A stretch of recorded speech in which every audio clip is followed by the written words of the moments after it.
الحمد لله نحمده تعالى ونستعينه ونستغفره ونعوذ بالله من شرور أنفسنا وسيئات أعمالنا من يهده الله فلا مضل له ومن يضلل فلا هادي له أشهد أن لا إله إلا الله وحده لا شريك له أشهد أن محمدا عبده ورسوله صلى الله عليه وعلى آله وصحبه والتابعين التابعين ومن تبعهم بإحسان إلى يوم الدين أما بعد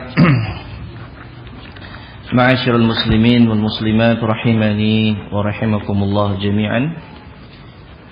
Alhamdulillah kita bisa melanjutkan kembali insyaallah ta'lim rutin kita setiap hari Ahad pagi jam 9 sampai sekitar jam 10 insyaallah, yaitu kajian Ummahat, masih terkait membahas kitab Tuhfatul Maulud bi Ahkamil Maulud, dan kita di bab yang terakhir dari kitab ini, yaitu bab fi atwar ibni Adam min waqti kaunihi nutfatan ila istiqrarihi fil jannati wan nar awin nar, yaitu proses waktu demi waktu yang dilalui oleh keturunan Adam dari semenjak diciptakan dari setetes air mani sampai kemudian ke surga atau ke neraka. Jadi kitab Tuhfatul Maulud bi Ahkamil Maulud ini ada beberapa bab, ada 10 bab. Yang bab yang ke-10 ini terkait tentang awal penciptaan manusia sampai masuk ke surga atau ke neraka. Tapi ini secara ringkas ya, secara ringkas sehingga mungkin beberapa pertemuan saja ini sudah selesai insyaallah. Artinya kitab ini sudah hampir selesai. Kita langsung saja masuk pada bab yang ke-10. Subhanallah, 10 Sabi Ashar yang ke-17. Al-Bab Sabi Ashar, bab yang ke-17, yaitu mengenai proses penciptaan anak Adam sampai kemudian meninggal dan masuk surga atau masuk neraka. Qala Allah Ta'ala, Allah Subhanahu wa Ta'ala berfirman, "Wa laqad khalaqnal insana min sulalatin min tin." Dan sungguh benar-benar kami ciptakan manusia dari saripati tanah.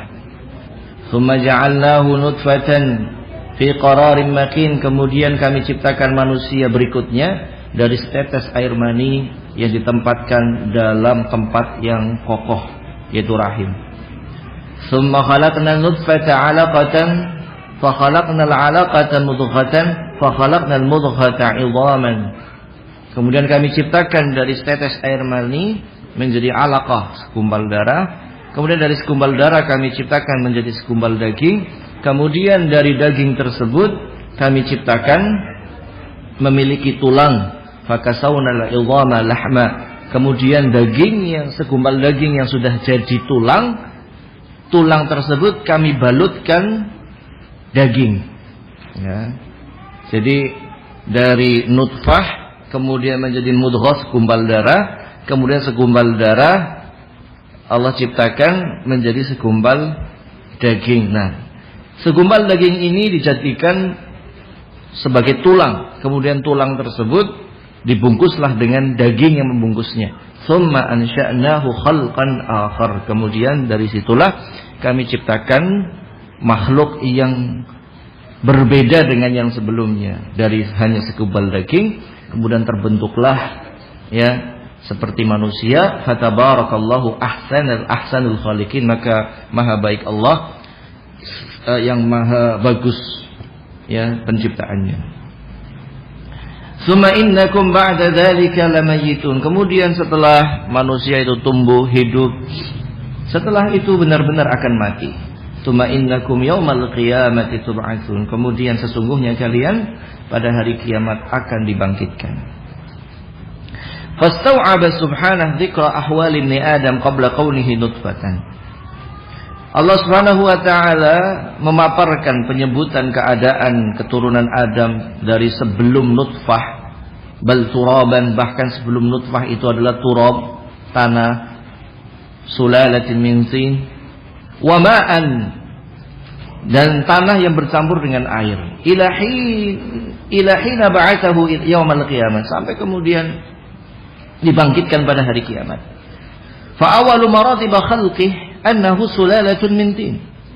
Maka awal urutan penciptaan manusia adalah dari saripati tanah yang tercampur air. Summa ba'da dzalika sulalatun min ma'in mahin. Kemudian penciptaan manusia setelahnya, setelah Adam, adalah penciptaan dari air yang hina, yaitu air mani. Wa hiya nutfah alladhi ustallat min jami'il badan, yaitu setetes air yang terkumpulkan dari seluruh badan. Fatamkusu dzalika 40 yauman. Kemudian setetes air tersebut akan berdiam selama 40 hari di rahim ibu. Tsumma yuqallibullahu subhanahu tilka nutfata allati insallat 'alaqatan. Kemudian Allah Subhanahu wa taala rubah dari sebelumnya setetes air menjadi darah. Wahia qit'atun sauda minad dam, yaitu potongan hitam dari darah, yaitu darah yang berwarna hitam, ya seperti kalau orang bekam itu ada darah hitamnya, ya kurang lebih seperti itu. Fatamkuthu kadzalika 40 yawman ukhra. Kemudian keadaan menjadi darah hitam itu selama 40 hari. Tsumma yusayyiruha subhanahu wa ta'ala mudghatan. Kemudian setelah itu Allah jadikan segumpal darah menjadi segumpal daging. Wa hiya qit'atu lahmin, yaitu seperti potongan daging. 40 yawman, selama 40 hari. Wa bi hadhihi tur taqaddara a'dha'uhu wa suratuhu wa syakluhu wa hayatuhu. Maka pada masa inilah, setelah 40 hari sebagai daging, maka mulailah ditakdirkan, dibentuk anggota-anggota tubuhnya, rupa-rupanya, bentuk-bentuknya, ya, itu sudah mulai terbentuk. Waktu lifa fi awwali ma yatashakkalu wa yukhlaqu min a'dha'ihi. Kemudian para ulama berbeda pendapat mengenai pertama kali yang tersusun dari tubuh manusia. Ya. Qala qailun, sebagian berkata mengatakan pertama kali yang terbentuk dari organ manusia adalah al-qalb. Al-qalbu adalah jantung, yang kita terjemahkan hati, tapi hati manusia itu di jantung. Di jantung. Wa qala akharun, ada yang mengatakan dimag, otak. Wa qala akharun, ada yang mengatakan kabid, yaitu liver. Liver, hati, ya, liver, hati. Tapi kalau hati manusia itu di jantung, ini beda, ya. Wa qala akharun fiqarudh dhahr, ada yang mengatakan pertama yang terciptakan adalah yaitu punggung, jadi bagian belakang, tulang-tulang belakang yang membentuk sampai ke tulang rusuknya. Jadi ada 4 pendapat, ya, yang mengatakan pertama kali tersusun dari tubuh manusia, yaitu jantung, otak, hati, atau tulang-tulang belakang.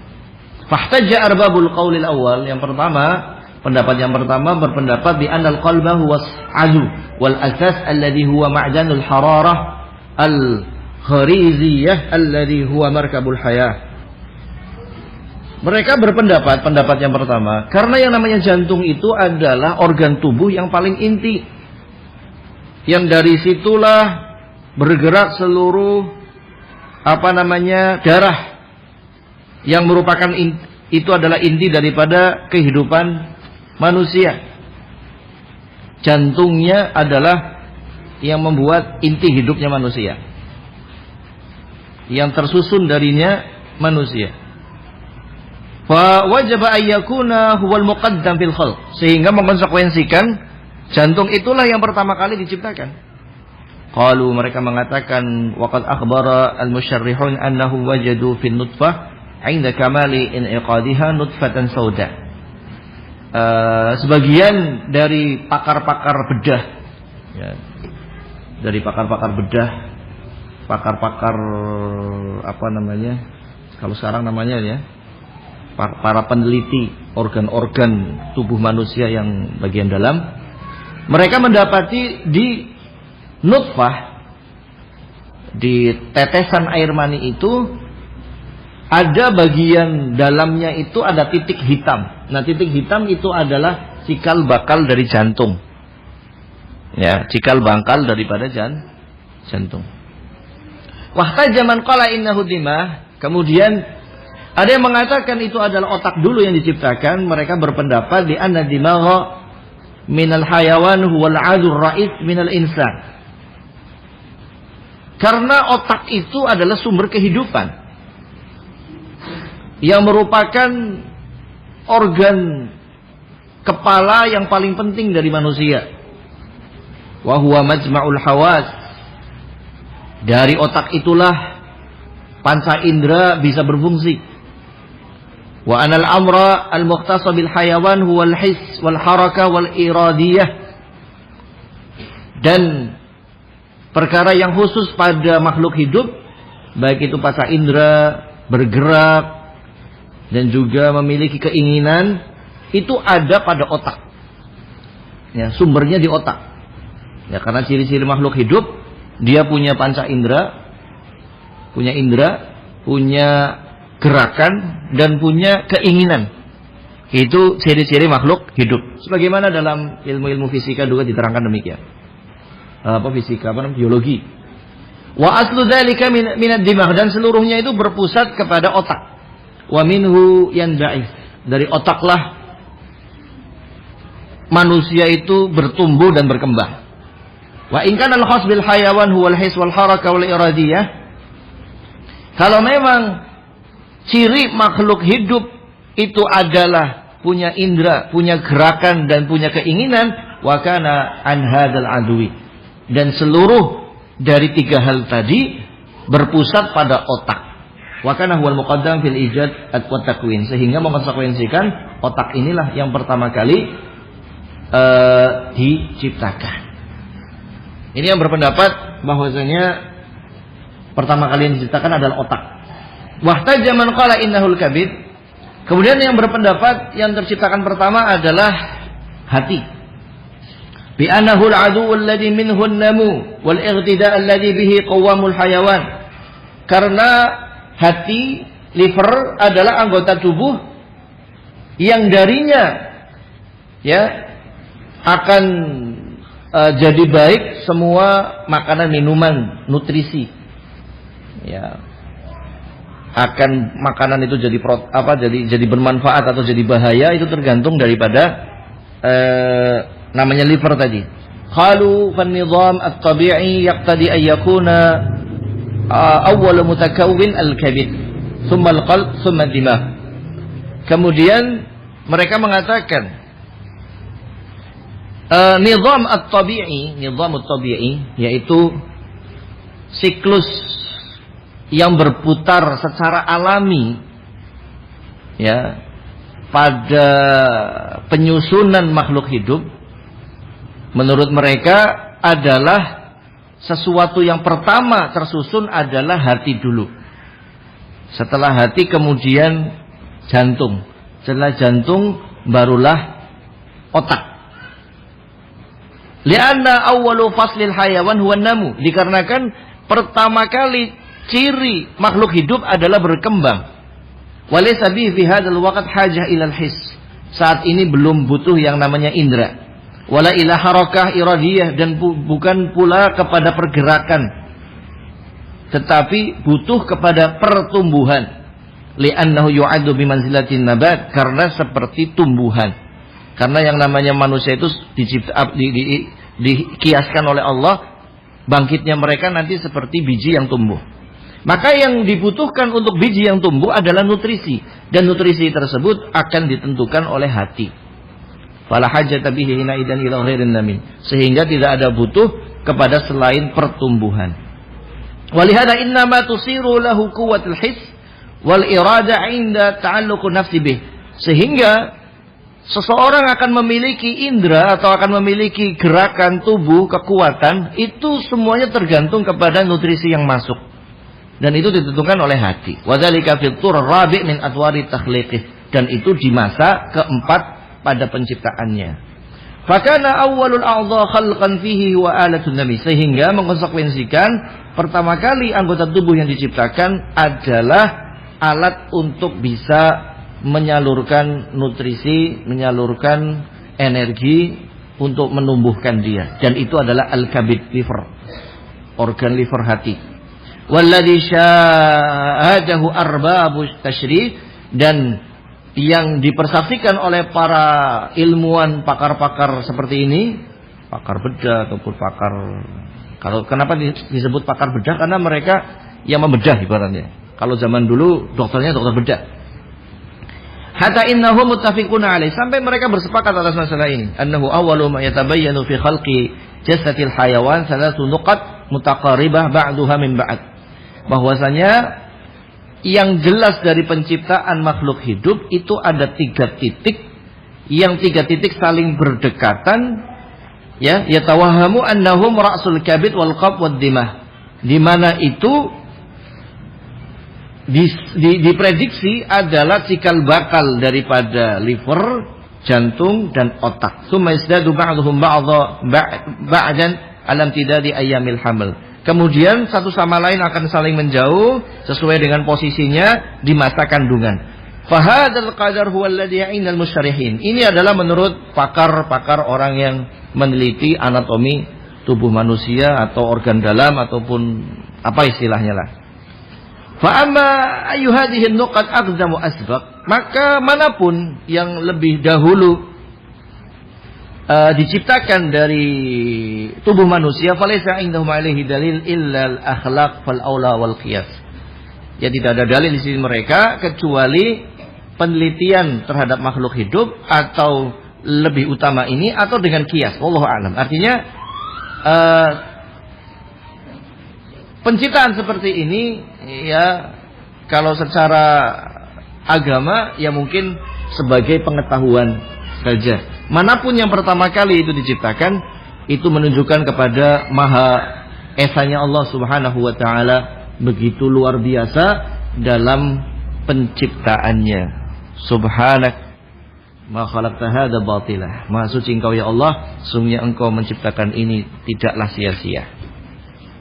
Tsumma taqaddaru mafasilu a'dha'i. Kemudian setelah tadi terciptakan yang namanya liver, otak dan jantung, kemudian tertutupilah oleh tulang-tulang rusuk dan tulang punggung, maka terciptakanlah bagian-bagian tubuh manusia. Wa idhamuhu wa urukuhu wa asbuhu. Tulang-tulangnya mulai terciptakan, urat-uratnya, otot-ototnya mulai terciptakan. Wa tushaqqu lahu sam'u wal basar wal fam. Kemudian setelah itu terbelahlah alat pendengaran, alat penglihatan dan mulut.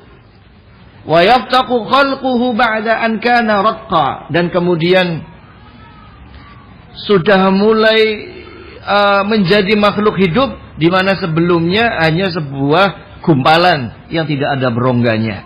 Fa yuraqabu fihi lisan, kemudian tersusunlah lisan. Wa yukhattitu syakluhu wa suratuhu, kemudian mulailah terbentuk rupa dan bentuknya. Wa tuqsa idhamuhu lahma, mulai tertutuplah semua tulangnya. Wa yurbatu ba'duha ila ba'di ahkami rabati wa aqwahu, sampai kemudian saling menguatkan satu sama lain, menggabung antar tulang demi tulang, otot demi otot, daging demi daging, sampai kemudian menjadi tubuh yang kuat. Wa huwal asr alladzi qala fihi, dan itu adalah al-asru yang Allah Subhanahu wa taala berfirman dalam surat Al-Insan, nahnu khalaqnahum wa syaddadna asrahum.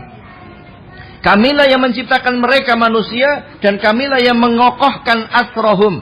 Al-asrar yaitu organ tubuh dan seluruh anggota tubuh saling berkait satu sama lain, antar tangan, pergelangan tangan, tubuh, leher, kepala, kaki dan seterusnya, semuanya saling menguatkan satu sama lain secara tulangnya, secara otot-otot uratnya, dan juga secara dagingnya. Semuanya saling mengikat satu sama lain. Qala Imam Ahmad, berkata Imam Ahmad, Hadatsana Rawh ibn Ubadah qala hadatsana Abu Hilal qala hadatsana Thabit an Safwan ibn Mihraz qala kana Nabiullah Dawud alaihi salam, dulu Nabiullah Dawud idza dzakara adzab Allah, ketika beliau mengingat azab Allah, takhalla'at awsaluhu ma yumsikuha illa al-asr, maka beliau melemas seluruh tubuhnya kecuali al-asr, kecuali urat-uratnya tetap menguatkan satu sama lain. Wa idza dzakara rahmatullah raja'a, dan apabila beliau ingat rahmat Allah, kembalilah seluruh tubuhnya. Artinya kalau ingat azab Allah, lemas, seolah-olah tubuh ini tidak bisa bergerak, tidak kuat. Ya, yang masih kuat adalah pengikat-pengikat antara pergelangan-pergelangan sehingga tubuh itu tidak lepas. Saking lemasnya dia. Tetapi ketika ingat rahmat Allah menjadi kuat kembali. Nah, oleh karena itu manusia itu memang perlu mengingat azab Allah dan mengingat rahmat Allah. Kalau seseorang hanya ingat azab, lemas dia, malas dia nanti. Kalau dia ingat rahmat Allah, jadi semangat dia. Nah, dan manusia itu butuh antara khauf dan roja, takut dan berharap, supaya imbang. Karena kalau dia terlalu mengharap rahmat Allah, sombong dia nanti, lupa dia nanti. Kalau dia terlalu takut azab Allah, nanti dia akan menjadi putus asa. Maka manusia memang membutuhkan penyeimbang dari perkara ini. Ma'asyiral muslimin rahimani wa rahimakumullah. Ini adalah proses tumbuhnya manusia, ya, menurut beliau. Ya, kalau memang secara kedokteran beda lagi, ya itu kedokteran modern ya, kita tidak tahu. Tapi yang ada di dalam kitab ini demikian. Kemudian qala biqirat, berkata, apa ini dibacanya? Biqirat apa baqrat atau siapa nih? Ini biasanya Ibnu Qayyim dalam bab seperti ini itu menukilkan orang-orang Yunani yang memang pintar dalam kedokteran, apa namanya? Seperti Aristo, Plato, Socrates, Gelinus dan seterusnya. Walaupun mereka adalah filosof, tetapi dalam kedokteran juga mereka maju. Sehingga sering disebut oleh Ibnu Qayyim. Kalau ini apa nih? Bakrot apa nih? Allah alam ya. Dalam kitabnya Al-Ajinnah, kitabnya orang Yunan yang sudah diterjemahkan ke bahasa Arab, dia berbicara mengenai tumbuhnya manusia dari semenjak air mani. Ya.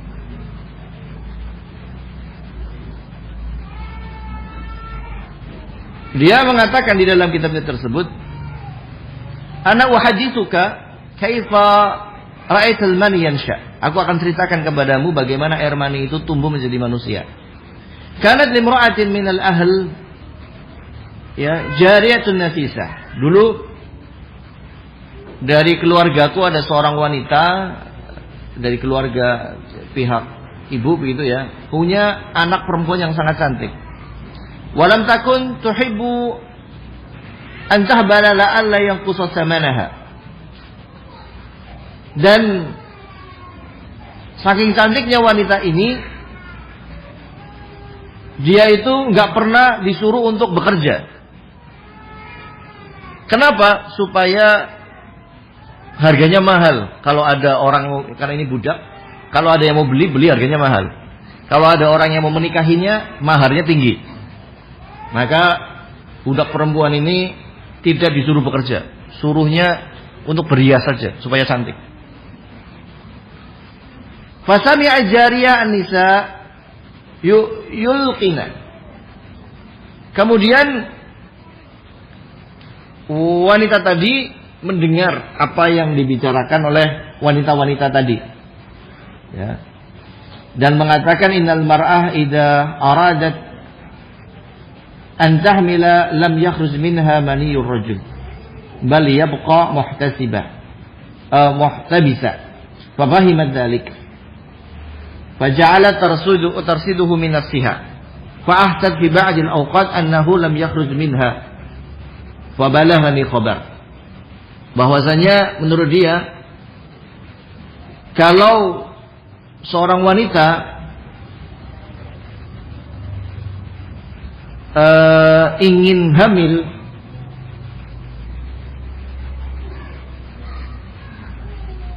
itu dia tidak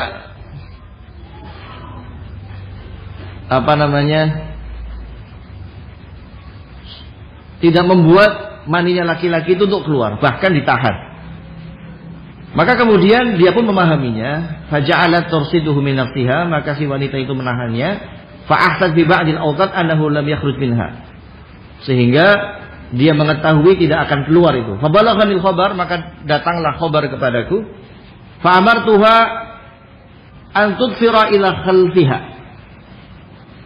fa tafartu sab'a tafarat fasaqata minha al-mani biwajhatin syabihatin bayda ayra madbuha qad qashara anha al-qashr al-kharij wa baqiyat rutubataha fi jawbil khasya. Kemudian ketika aku tahu, karena ini Baqrat ini adalah peneliti, dokter peneliti, maka aku datangi dia untuk mengeluarkan itu isi perutnya yang sudah ada air maninya laki-laki. Setelah dikeluarkan, maka dia teliti, ya. Rupanya itu cairannya semacam putih, ya, sudah tercampur oleh benda-benda asing sekelilingnya. Wa baqiyat rutubatuha fi jawfil khasya, tetapi masih bersifat basah, bersifat basah begitulah. Wa qala ana aqulu aidan innahu yajri minal fudul ar-rahim liyatakhadha biha al-janin. Maka kemudian Al-Baqrat ini mengatakan, kalau begitu sesungguhnya air mani ini akan berproses dari ibu tersebut dan mendapatkan apa-apa yang ada di dalam rahimnya. Artinya mani ini akan mendapatkan makanan nutrisi dari rahim ibunya. Gitu. Itu mungkin inilah cerita proses orang dahulu dalam meneliti rahim, begitu ya. Wa qala innal ladzi yudhiru hiyal a'sab ad-daqaq al-bayt. Saat itu yang muncul adalah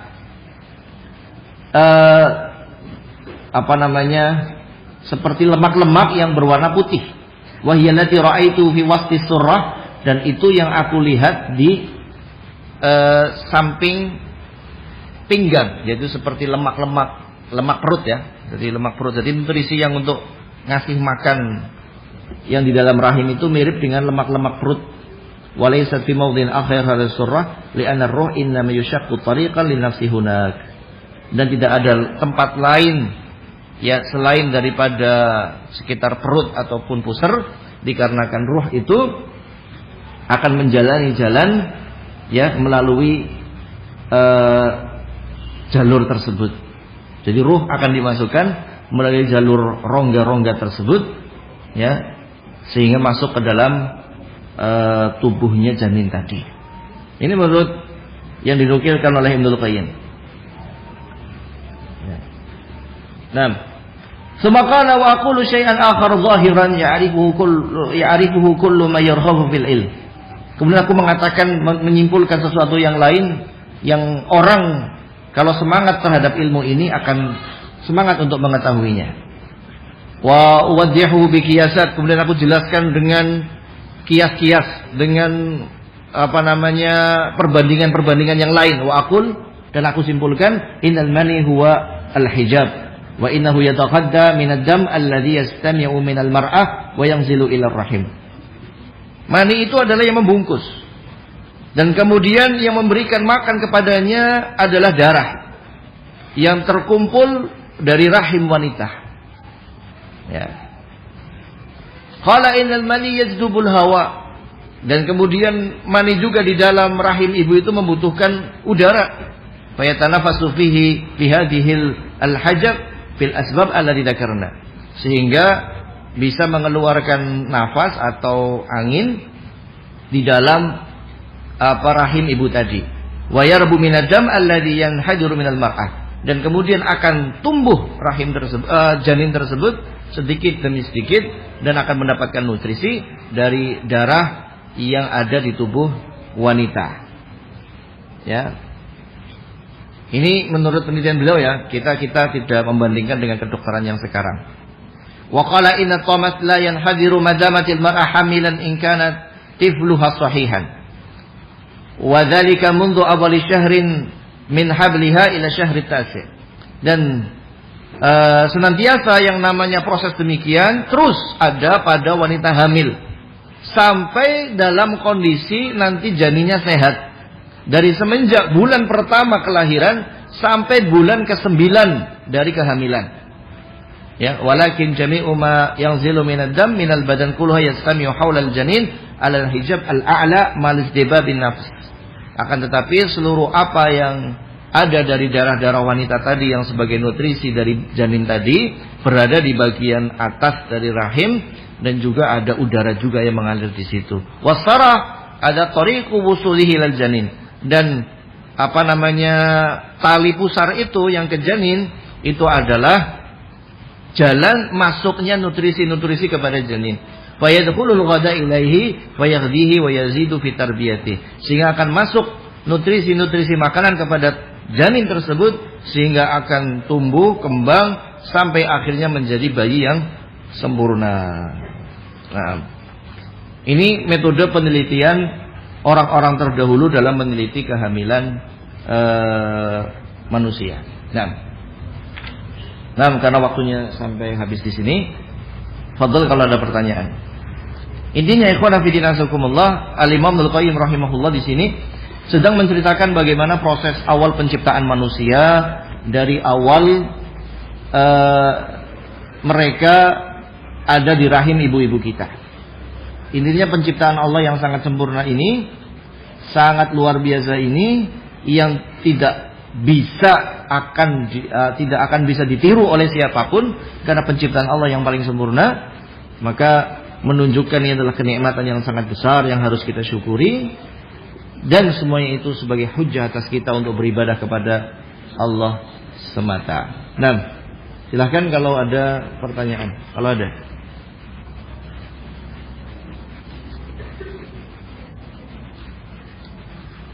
Dari sini juga kata Ibnu Qayyim, lam tahidil hamil. Oleh karena itu wanita hamil itu tidak haid, karena darahnya itu mengalir ke rahim dan sebagai saluran nutrisi bagi anaknya. Nah, bal ma tarahu minad dam yakunu damu fasad. Apabila ibu hamil mengeluarkan darah, itu bukan darah haid tapi darah penyakit. Laisa damul haid al-mu'tad, bukan darah haid yang biasa keluar. Nah, sehingga kalau lagi hamil keluar darah itu bukan haid, itu teranggapnya darah istihadhah dan tetap sholat. Nah, ini hubungannya demikian. Dan ini masyhur dari madhab Imam Ahmad, ya, dan madhab Abi Hanifah. Nah, kalau wanita hamil keluar darah, kecuali kalau keluar darah atau cairan di akhir kehamilan seperti pembukaan, nah itu sudah termasuk nifas. Nah, kalau itu nanti sudah nggak sholat, ya, sudah pembukaan satu, nah itu sudah terhitung nifas. Nifas itu adalah darah atau cairan yang sebelum atau sesaat sebelum atau sesudah kelahiran, itu adalah nifas. Nah,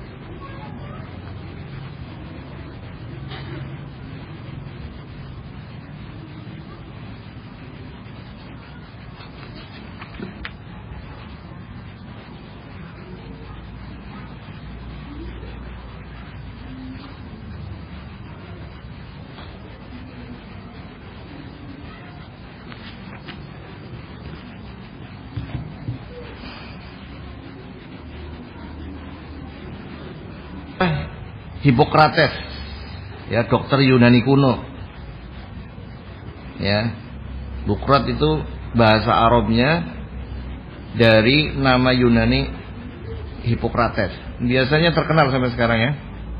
Dan memang dalam bab kedokteran tidak mengapa menukilkan dari mereka. Sebagaimana kalau kita lihat kitabnya Al-Qayyim dalam Tibbun Nabawi ataupun dalam Zadul Ma'ad, itu sering beliau menyebutkan penukilan tentang kesehatan itu dari Hippocrates, ya bahkan dari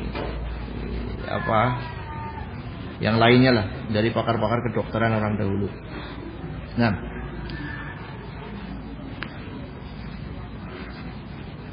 karena Ibnu Qayyim itu termasuk juga dokter ya kalau zaman sekarang. Beliau pakar kesehatan. Sebelum masanya adanya pemisahan antara istilah-istilah tabib dengan istilah dokter gitu ya. Walaupun kalau secara bahasa Arabnya sama ya, tabib adalah dokter.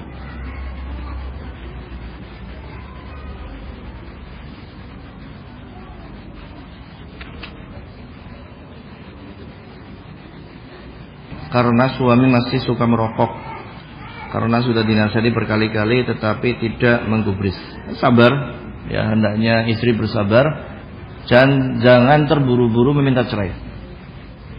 Jangan terburu-buru minta cerai. Karena seorang wanita yang terburu-buru meminta cerai, hunnal munafiqat kata Rasulullah. Al-mutakhalli'at hunnal munafiqat. Wanita-wanita yang terburu-buru minta cerai, dikit-dikit minta cerai, merekalah wanita-wanita munafik kata Rasulullah. Hadisnya sahih. Sehingga sabar, ya, namanya menasihati orang itu sabar. Ya, merokok adalah sebuah kemaksiatan sebagaimana kemaksiatan-kemaksiatan yang lainnya.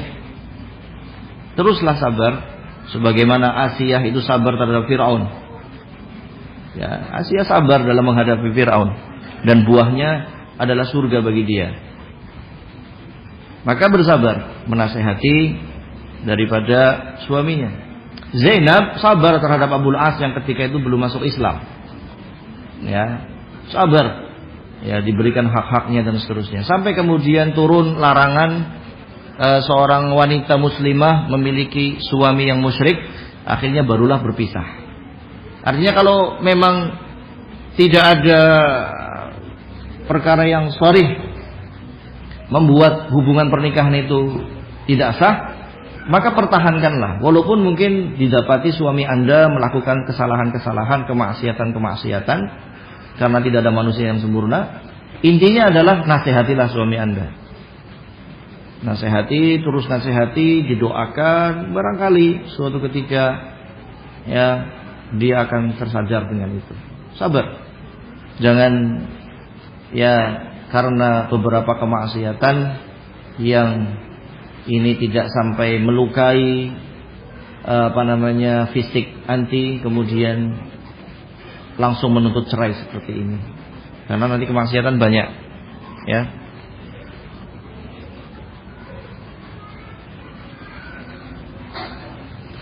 Beda kalau kemaksiatannya itu sifatnya sudah menghilangkan hak Anda.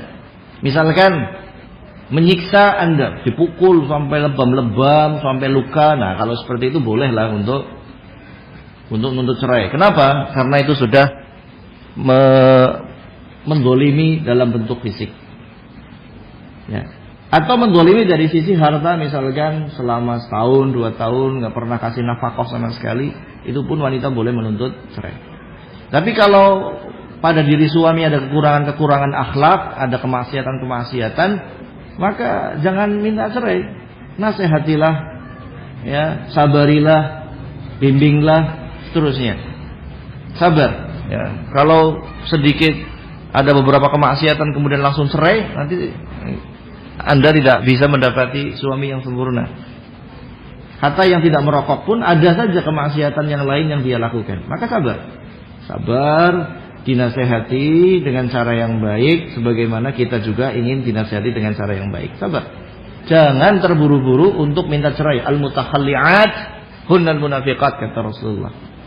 Wanita-wanita yang dengan mudah untuk meminta cerai kepada suaminya, mereka adalah wanita-wanita munafik. Jadi hati-hati. Jangan terburu-buru minta cerai. Dikit-dikit minta cerai, dikit-dikit minta cerai. Nanti kalau uang belanjanya banyak, nggak minta cerai. Jadi jangan sekali-kali terburu-buru meminta cerai. Itu bahaya sekali. Disifati munafik. Jangan sampai demikian.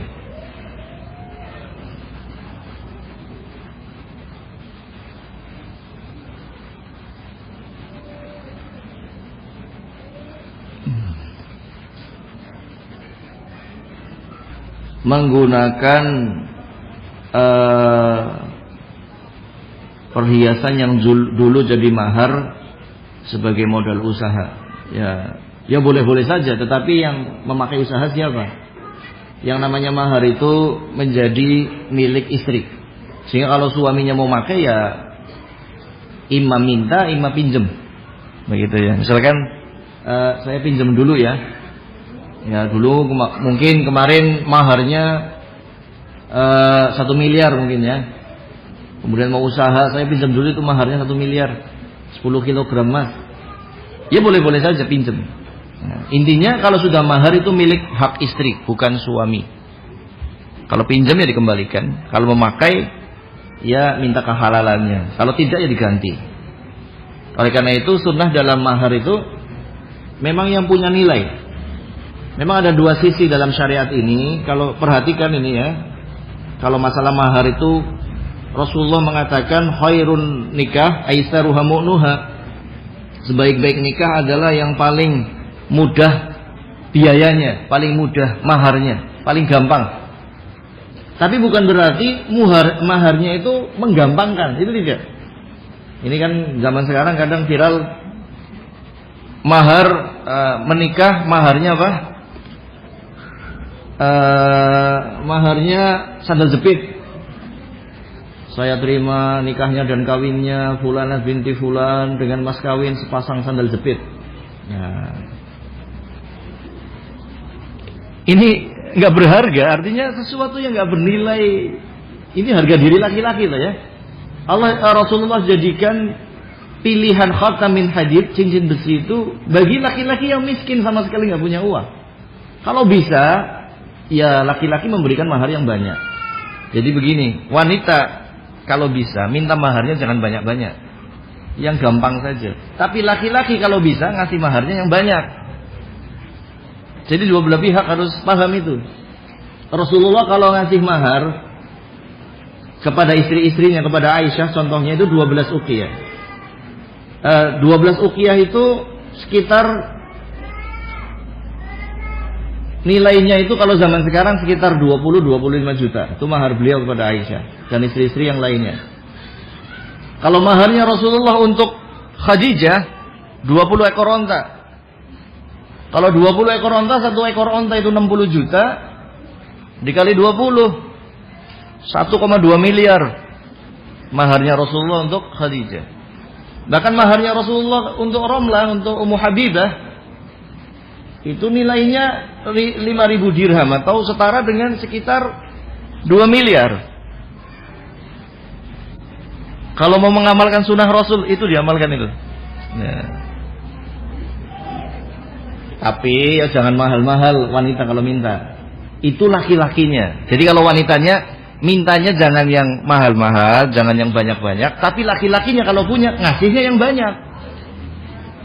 Itu demikian. Jangan menggampangkan, wanita pun jangan sudahlah cukup sepasang sandal jepit lah, bukan begitu. Minta yang punya nilainya. Emas 5 gram, 10 gram ya. Atau 20 gram atau senilai dengan Rasulullah tadi, sekitar 20 sampai 25 juta itu ahsan. Lebih baik. Sehingga di dalam madhab yang 4 itu ada beberapa kriteria.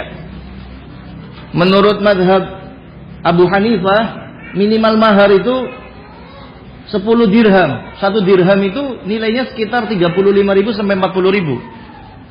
Berarti menurut madhab Abi Hanifah, mahar minimal itu sekitar 350.000. Nah sekarang kalau maharnya sepasang sandal jepit, kira-kira masuk kriteria atau tidak? Tidak. Maka menurut madhab Abi Hanifah, sepasang sandal jepit tidak sah jadi mahar. Lalu bagaimana kalau maharnya yang lagi viral juga seperangkat alat mati? Nah, ada lawon, tahu lawon ya? Apa namanya? Kain kafan. Sekalian nanti sama kerandanya. Ya. Sekalian nanti sama penggali kuburnya, biaya penggali kubur. Bagaimana yang seperti ini? Dinilaikan kalau tidak sampai 10 dirham tidak sampai 400.000, tidak sampai 350, menurut pendapatnya Abi Hanifah nggak sah maharnya. Walaupun di sisi ulama Syafi'iyah nggak ada batas minimal, tetapi para ulama sepakat harus yang punya nilai, jangan yang nggak punya nilai. Dan yang paling afdalnya adalah tadi Rasulullah itu perak atau emas. Kadang ada kesan karena wanitanya itu beragama mintanya jangan emas. Salah. Justru Rasulullah itu ngasihnya emas atau perak. Seolah-olah kalau minta mahar itu uang atau emas seolah-olah matre. Oh tidak, sunnah itu. Sunnah Rasul. Sampaikan. Maharnya apa? Maharnya emas 20 gram. Sampaikan saja. Laki-laki hendaknya punya harga diri demikian. Jangan kebetulan nih maharnya cuma sepasang sandal jepit. Nah, modalnya gampang. Itu jangan demikian. Ya.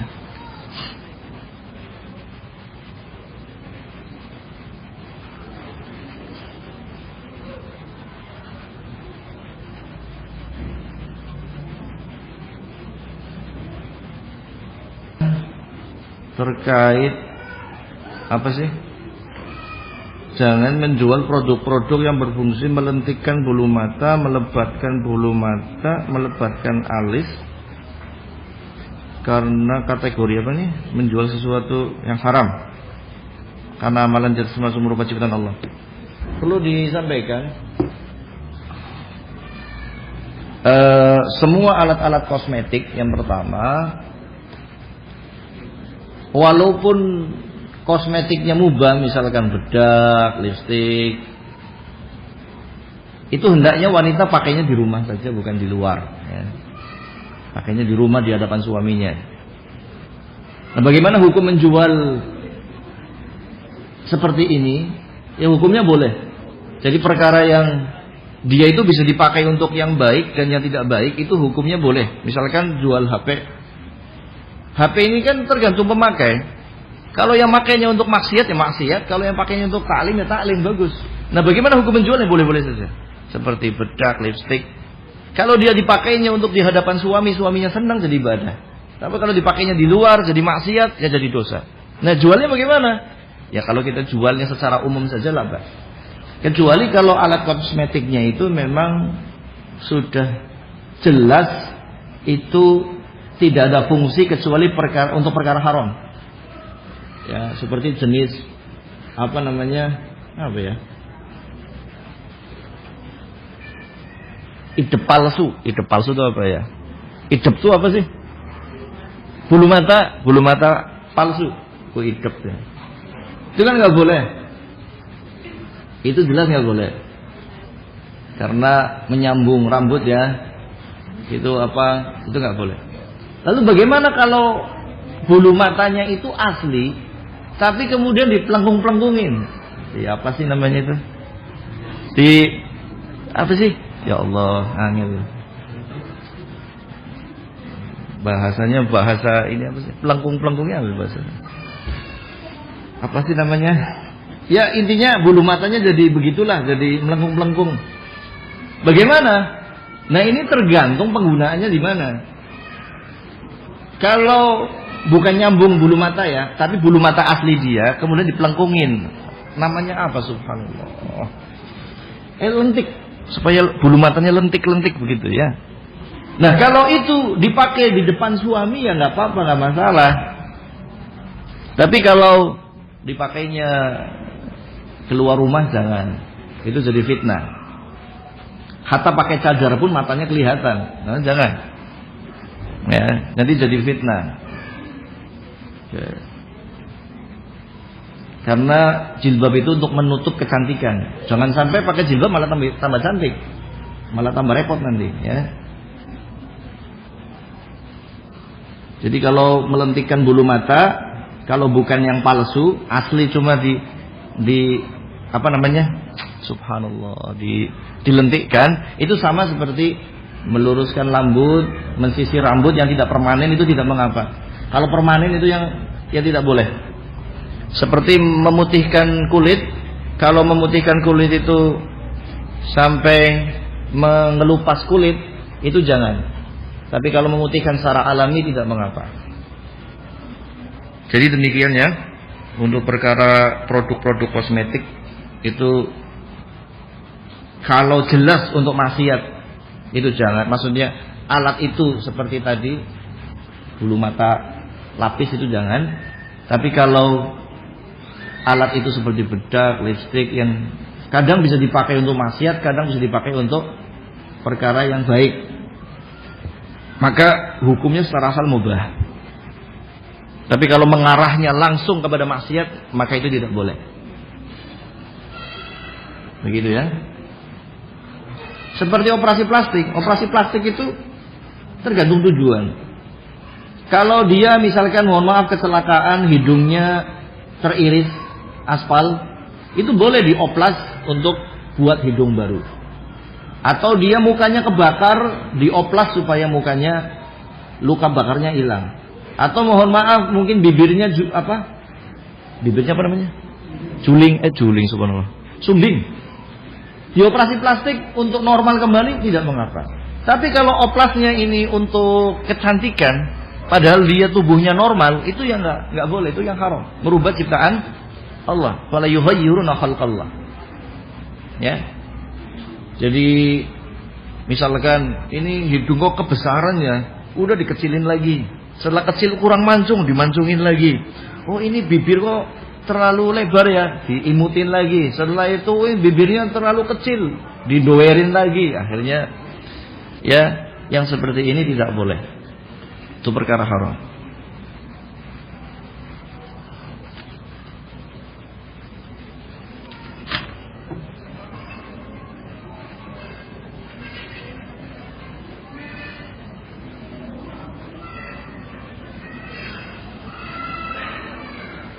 Bismillah, Afan mau tanya ya, apabila seorang janda yang baru tinggal suami, bolehkah mengatakan pada seorang yang anggap anak itu bisa membimbing lebih baik dan seterusnya?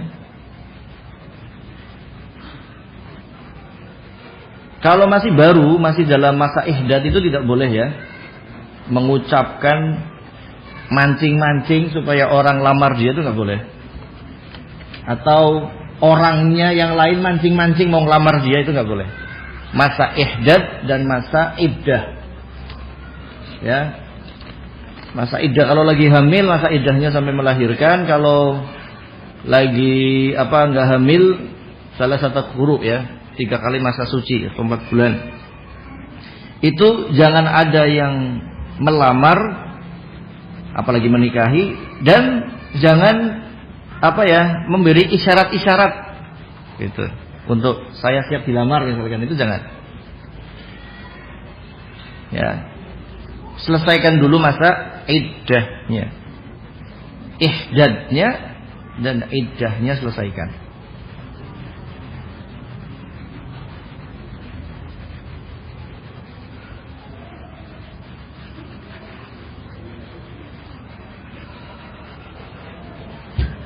Bolehkah ana memasrahkan uang kepada orang yang anggap ana mampu untuk mengelola, yang paham untuk usaha karena sudah jenuh dengan dunia usaha, karena cuma ingin ngurus anak, ingin belajar? Nasihat ana, kalau mau nitipin uang itu hati-hati. Paling bagus itu disimpan sendiri, dikelola sendiri, yang sederhana saja. Kalau memang sudah bosan dengan usaha. Karena kalau yang dititipi itu tidak amanah, itu akan mengecewakan dan khawatirnya nanti akan membuat mudarat anak yatim ataupun kita yang memberikan uangnya.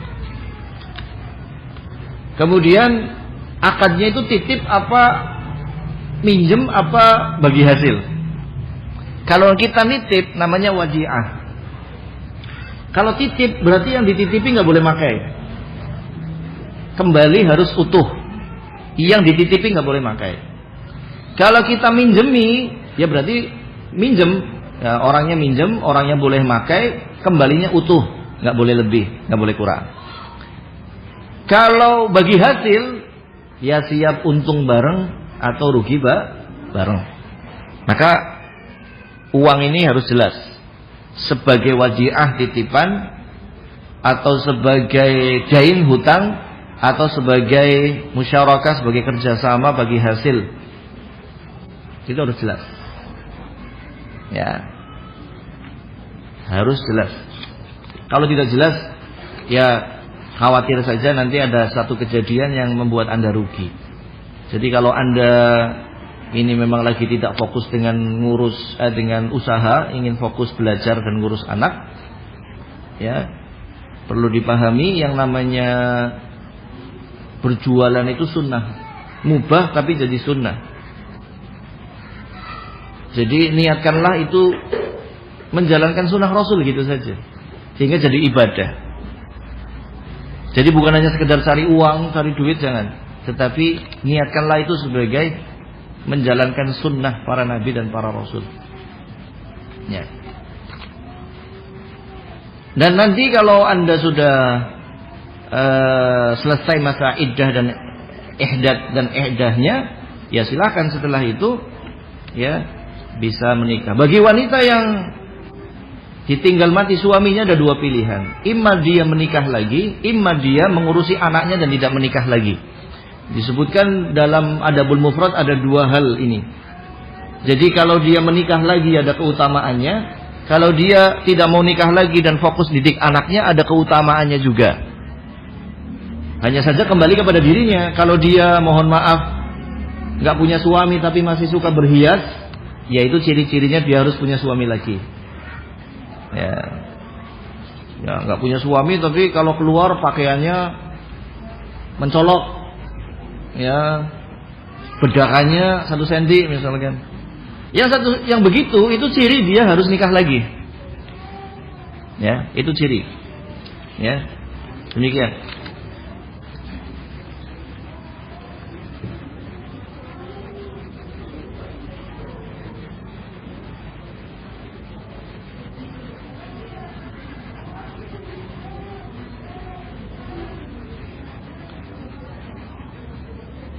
Bagaimana hukum minta sumbangan dengan kaleng, ngenceleng?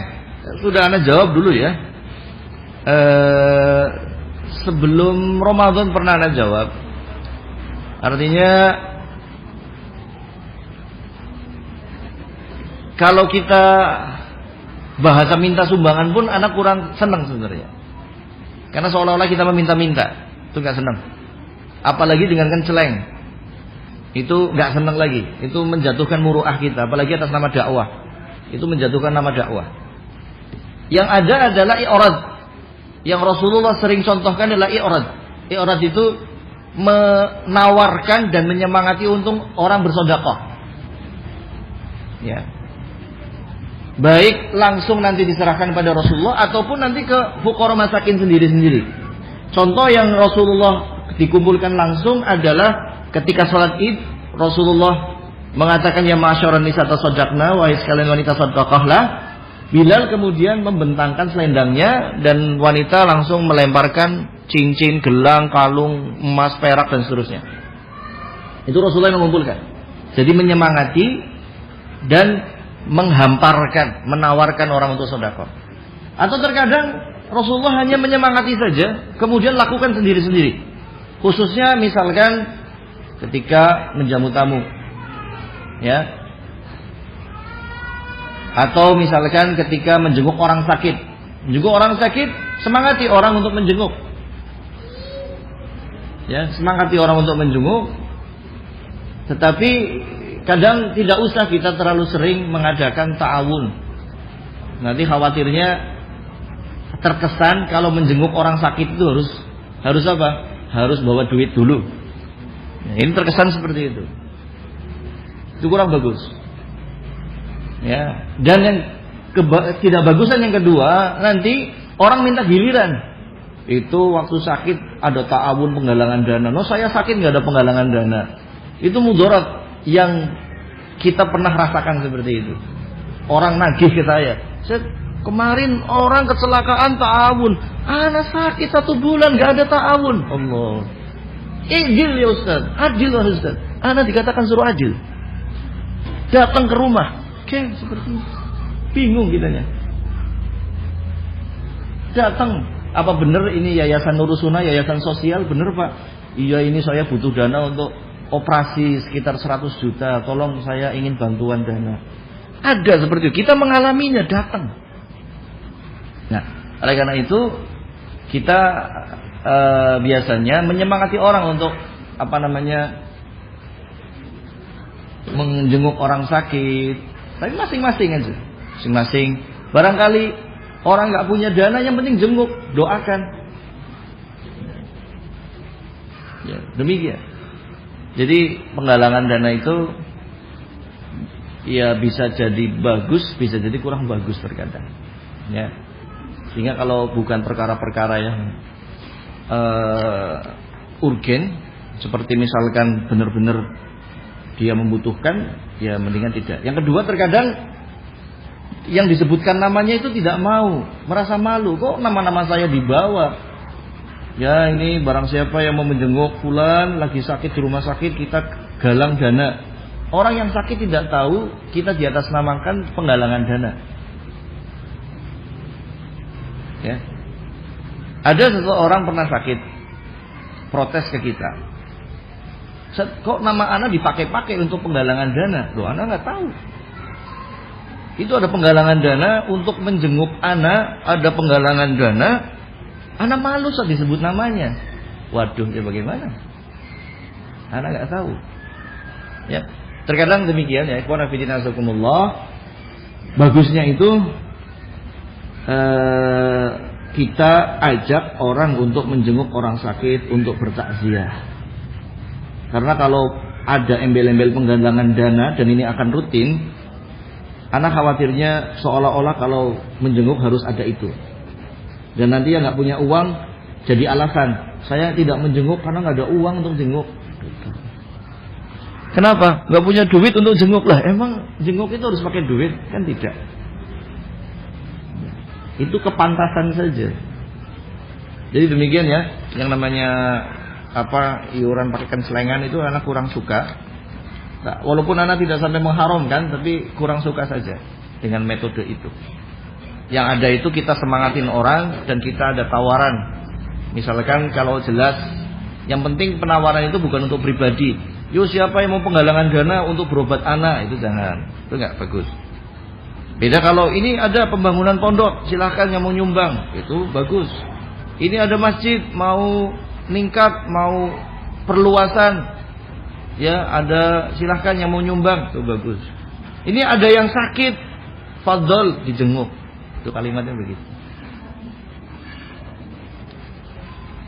Karena kita pernah berapa kali orang sakit itu negur anak pribadi, merasa namanya tercatut untuk menggalang dana. Orang tersebut terasa malu gitu ya. Jadi kalau mau jenguk, jenguk saja. Nanti otomatis saja, ada yang bawa jeruk, ada yang nggak bawa apa-apa, ya labas, tidak mengapa. Nah, mungkin demikian. Mohon maaf, waktunya sudah melebihi dan pertanyaan yang belum dijawab, alafu minkum tidak bisa menjawabnya karena waktunya sudah terlampaui. Wallahu taala alam bissawab.